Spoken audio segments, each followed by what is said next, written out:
ગુજરાત ભાજપ પ્રદેશ પ્રમુખ જગદીશ વિશ્વકર્માએ પીએમ મોદીના મન કી બાત કાર્યક્રમને કાર્યકરો સાથે નિહાળ્યો। ગાંધીનગરના સેક્ટર 13માં લીંબચ ધામ ખાતે તેમણે કાર્યકરો સાથે મન કી બાત કાર્યક્રમને નિહાળ્યો હતો।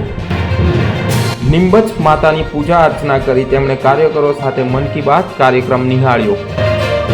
આ પ્રસંગે મીડિયા સંયોજક ડોક્ટર યજ્ઞેશ દવે, પ્રદેશ સોશિયલ મીડિયા સંયોજક મનન દાણી, ગાંધીનગર મહાનગર ભાજપ પ્રમુખ ડોક્ટર આશિષ દવે,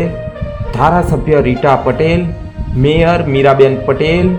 ગાંધીનગર મહાનગરપાલિકા અને સંગઠનના ભાજપના પદાધિકારીઓ, સિનિયર આગેવાનો અને વિવિધ સમાજના અગ્રણીઓ અને કાર્યકરો ઉપસ્થિત રહ્યા હતા। અહીંયા આગળ જે સ્નેહ મિલન થાય છે, અહીંયા જે ભોજન પ્રસાદ બન્યો છે, આ ભોજન પ્રસાદ એ અહીંયા બેઠેલા કેટલાય એવા કાર્યકર્તા છે કે જેના ઘરેથી આમંત્રણ આપવા ગયા હોય ને મુઠ્ઠીભર ચોખા કે મુઠ્ઠીભર ઘઉંનો લોટ કે કોઈએ કોઈ શાકભાજી આપી હોય, એવું યથાશક્તિ કોઈએ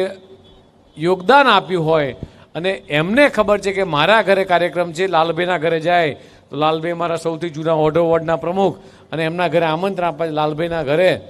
ભાભી હોય તો ભાભી કે ભાઈ આ ચપટી ભરીને ચોખા લઈ જાઓ, અમે લોકો તમારું આમંત્રણ સ્વીકારી જાય, અમે એ પ્રસંગમાં આવવાના છીએ। એટલે બે બાજુ થાય, આમંત્રણ આપવા માટે જાય એટલે આમંત્રણ સ્વીકાર પણ લે અને સામે સામે ચપટી ભરીને ઘઉંનો લોટ આપે।